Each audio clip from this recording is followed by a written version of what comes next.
السلام علیکم۔ سب سے پہلے تو سب بھائیوں کو عید مبارک۔ اچھا، اسی کے ساتھ ساتھ آج کا صرف اور صرف جو عنوان تھا وہ تھا کہ ہم عید کی خوشیاں منا رہے ہیں، اور بہت اچھی بات ہے، اللہ کا جو حکم ہے ہم سب کو منانی بھی چاہیے، لیکن اسی میں ہم سب کو جو ہے وہ یاد رکھنا چاہیے غزہ کو اور وہاں کے مسلمانوں پہ جو بربریت ہو رہی ہے اس چیز کو۔ جیسے کہ 27 سے 28 رمضان المبارک میں جو ہے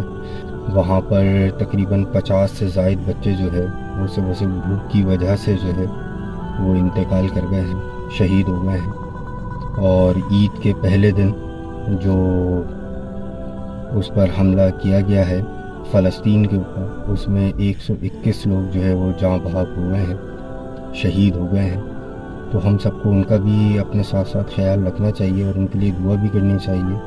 اور اسی کے ساتھ ساتھ جو ہماری طرف سے ہو سکے اس پر عمل بھی کرنا چاہیے۔ جیسے کہ ایک چھوٹا سا واقعہ ہے کہ حضرت ابراہیم علیہ السلام کو جب آگ میں ڈالا گیا تھا تو اس میں ایک جو ہے پرندہ اپنی چونچ میں جو ہے وہ پانی بھر بھر کے اس آگ پہ ڈال رہا تھا، تو اس سے کسی نے سوال کیا کہ تم جو ہے یہ کیا کر رہے ہو؟ اس نے کہا بے شک میری جو ہے وہ اس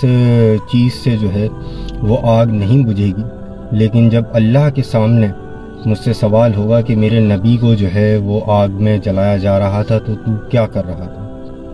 تو اس کے پاس یہ جواب ہوگا کہ میں اپنی طرف سے کوشش کر رہا تھا۔ تو ہم سب کو بھی دیکھنا چاہیے کہ ہم سب کیا کر رہے ہیں آج کے دن میں، جب ان کے اوپر اتنا ظلم اور بربریت چل رہی ہے، اس کے باوجود جو ہے وہ ہم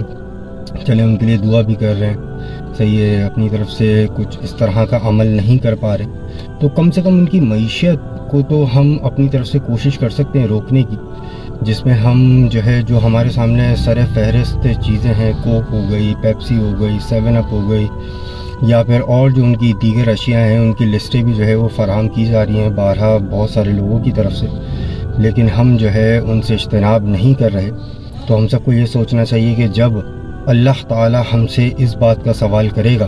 تو ہمارے پاس اس چیز کے لیے کیا جواب ہوگا۔ تو آپ سب سے گزارش ہے اس پر عمل کریں پلیز،